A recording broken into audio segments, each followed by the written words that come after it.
isn't in the higher echelons of premium TV, it's still a fun and eerie teen romp. Stay loose and limber, ladies, while I'm...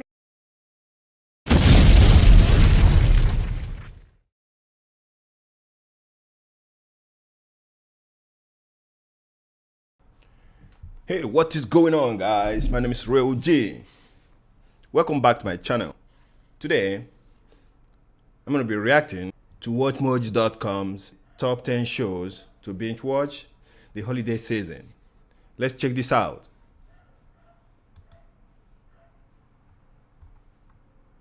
The holidays are coming up, and now is the perfect time to catch up on some shows. Welcome to WatchMojo.com, and today we're counting down our picks for the top 10 shows to binge watch this holiday season. Until you got your new job. Before we begin, we publish new videos every day, so be sure to subscribe for more great content. For this list, we're recommending shows you might want to binge watch. These will not be popular shows that everyone has already seen. These are underappreciated shows that you could really immerse yourself in over your holiday break. That's bullshit. Number 10, Vikings. Watch instead of Game of Thrones. Again. You must watch. Vikings. For his sake. It's the only hope of reaching Valhalla. Now that Game of Thrones has finished its 7th and penultimate season, you're probably itching for another show just like it. One full of political intrigue, betrayals, and buckets of blood. What should you do? Rewatch Game of Thrones for the 5th time? You could, or you could watch the History Channel's Vikings, a series loosely based on the stories of Norse hero Ragnar Lothbrok. It's nowhere near as ambitious as Game of Thrones, but it's still a good show that emphasizes character and conflict over gratuitous blood and sex. Spartacus. It also looks fantastic and provides a quick peek into Norse history, if you're into that sort of thing. I think about you all the time. I mean, the footage is it's a little bit weird. Number 9, American Vandal. Watch because it's a hilarious mockumentary. Should I draw a penis from time to time?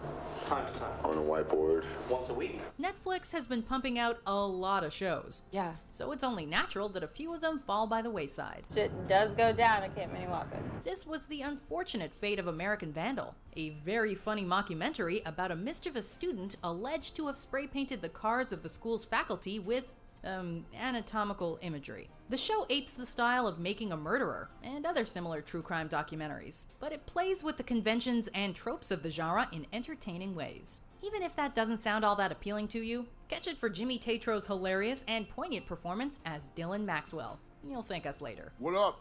I'm Dylan. And I'm Spencer, and this is Baby Farting. Number 8, Riverdale. Watch if you're looking for something dark but easy. Safe, decent, innocent. Get closer, though.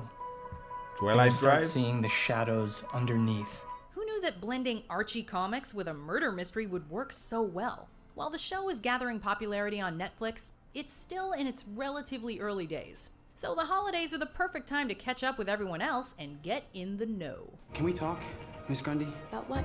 You're the music teacher. Can we talk about music? Okay, so the content may not mix too well with the holiday atmosphere, but just suck it up. While the show isn't in the higher echelons of premium TV, it's still a fun and eerie teen romp. Stay loose and limber, ladies, while I make a call.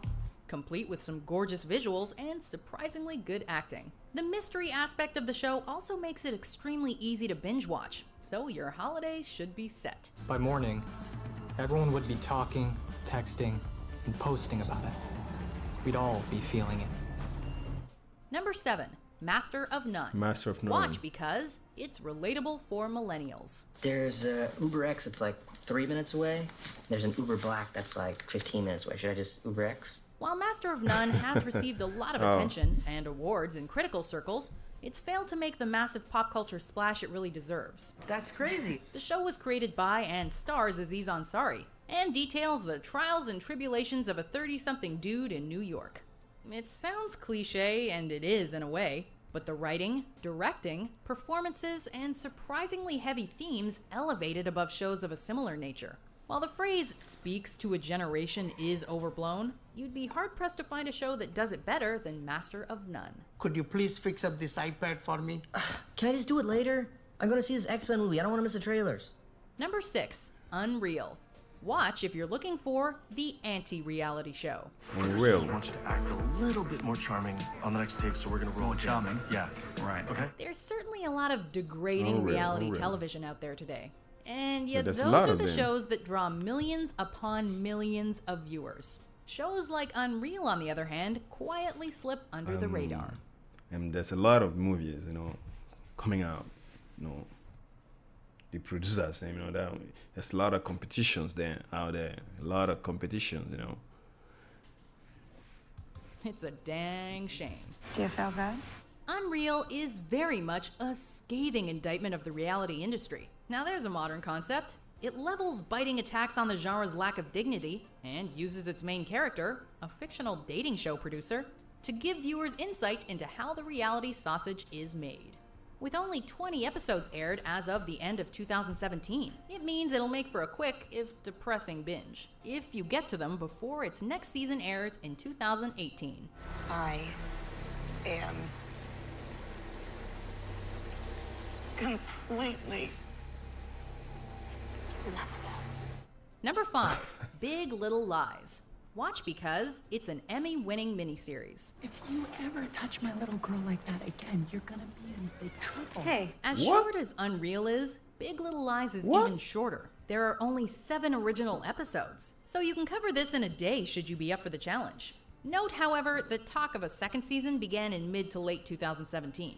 Back to the original miniseries, though. It's adapted from Leanne Moriarty's novel about an idyllic community with an undercurrent of deception. The miniseries made a relatively light splash on HBO, but it made a killing at the Emmys by winning 8 awards, including Outstanding Limited Series. The show is funny, thrilling, and disturbing, and features some stellar acting by an all-star cast, which includes Nicole Kidman and Laura Dern. And if you've read the book, then watching the show is a no-brainer. What do you look at in the ocean? Oh, nothing. You spend a lot of time staring at nothing. Number 4, Black Mirror. Watch if you're looking to escape the Christmas 2011. spirit. Oh, we got to get back. Rescue Jodie from the paedophile babysitter. That's a joke. We can't think of a show that'll put you in a more depressed mood, meaning that Black Mirror is perfect for the holidays. Plus, it has a Christmas-themed episode. Win-win. Having previously started and aired on Britain's Channel 4, it's actually its 3rd season release on Netflix that put Charlie Brooker's show on the map. However, it remains woefully underappreciated in the pop culture zeitgeist, which probably has something to do with that relentlessly dour tone. The show is the Twilight Zone for a new generation, as each episode and story mixes horror, science fiction, and biting satire into a thought-provoking and consistently bleak experience. Happy holidays! We're doing Christmas. Christmas. Christmas Day, December 25th. You've heard of it? Number 3, Brooklyn Nine-Nine. Watch because you want to laugh and or you liked The Office. I'm not becoming like them. I am them. Hey, what are you doing, weirdo? Now that both The Office and Parks and Recreation have ended, you need another comedy to fill that empty hole in your heart. Enter Brooklyn Nine-Nine. Wrong, it's not real. You're lying! A sitcom about the lives of New York police officers that boasts a fantastic cast, including Andy Samberg, Chelsea Peretti, Terry Crews, and Andre Braugher. The show was created by Dan Gore and Michael Schur, 2 funny biz veterans from The Office and Parks and Recreation, and it retains a similar style of comedy. While Brooklyn Nine-Nine hasn't attained the popularity of their previous shows, it is every bit as funny. Captain, I'm sorry. I feel like a jackass. I haven't watched Number this 2, before. The Crown. Watch because you've been putting it off. We have to start breaking her in gently. Need a crown. We know what you're thinking. You've heard so much about the first season of The Crown and how it's just so good, but you just never got around to it. Yeah, it looks pretty decent, but it's also probably a boring period piece with a slow story. You'll get to it later, right? Well, now is the perfect time to sit down and finally watch. And watch it all. Because the costumes, sets, and overall production design make for stellar eye candy. And the performances, particularly those of Claire Foy and John Lithgow, give the show serious substance to go along with the style. Trust us, it won all those awards for a reason. The reason I agreed to grant you an audience, not to hear your grievances about Mr. Churchill, but to communicate mine about you. Before we unveil our number 1 pick, here are some honorable mentions. Yeah, Daredevil. Nice duds. And me, Frank Gallagher, father, teacher, mentor, captain of our little ship. I'm talking about the guys no one knows about, the guys that are invisible. Robert. The top 1% of the top 1%, the guys that play God without permission. Number 1, The Good Place. The Good Watch Place. if you're looking for very clever comedy. There's been a big mistake. I'm not supposed to be here. The Good Place is yet another Michael Schur creation, which centers around Kristen Bell's Eleanor, a miscreant who's accidentally sent to a heaven-like afterlife. Upon realizing that it was a mistake, she tries to change her ways so as to fit into and stay in the utopian society. Both Kristen Bell and co-star Ted Danson, as the supernatural creator of The Good Place, are hilariously charming, and the show is a highly original take on the modern sitcom. Each episode also ends on a cliffhanger, which makes it perfect binge-watching material. With only half of the second season having aired as of the end of 2017, you'll be able to catch up over the holidays and enjoy one of the best comedies on television when it's set to start back up again in 2018. Hi there. Do you have a second to talk about the environment? Do you have a second to eat my farts? Oh man, that's a nice one. All right, man. Thank you guys for watching. Don't forget to subscribe, leave a comment below for more reactions. Peace out.